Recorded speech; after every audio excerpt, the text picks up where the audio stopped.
Hello and welcome to H D R voice. मैं हूं आपके साथ दानिश राजा।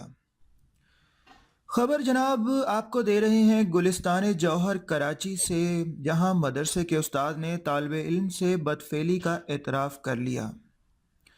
So sad. जबकि मुतासरा बच्चे का तिब्बी मुआयना भी मस्बत करार दे दिया गया है। तफसीलात के मुताबिक गुलिस्तान जौहर ब्लॉक 15 में गुज़श्ता रोज़ कारी मोहम्मद सलीम की जानिब से मदरसे के तालिब इल्म महबूब को ज़्यादती का निशाना बनाया गया था।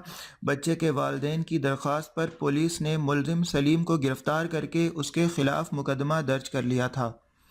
पुलिस के मुताबिक तफ्तीश के दौरान मुलजिम उस्ताद सलीम ने बदफेली का एतराफ़ कर लिया। मुलजिम सलीम का तिब्बी मुआयना कराया जाएगा और DNA टेस्ट भी लेबॉर्ट्री भेजे जा रहे हैं।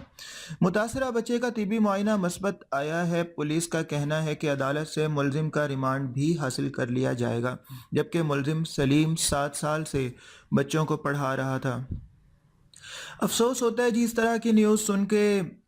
ज़ाहिरी बात है, दीनी मदारिस में उस्ताद जिनको बहुत ज़्यादा अपने शोबे से इंसाफ करना चाहिए और इस्लाम का उन्हें बहुत ज़्यादा पता है, इस्लाम इस तरह की बात नहीं सिखाता, लेकिन उसके बावजूद इस तरह की हरकत हो रही हैं। अल्लाह ताला माफ़ करे जी। बहरहाल जी, हमारे साथ रहिएगा, इंशाल्लाह एक और न्यूज़ के साथ हाजिर होंगे बहुत जल्द। अपना ख्याल रखिएगा। Take care. Bye bye.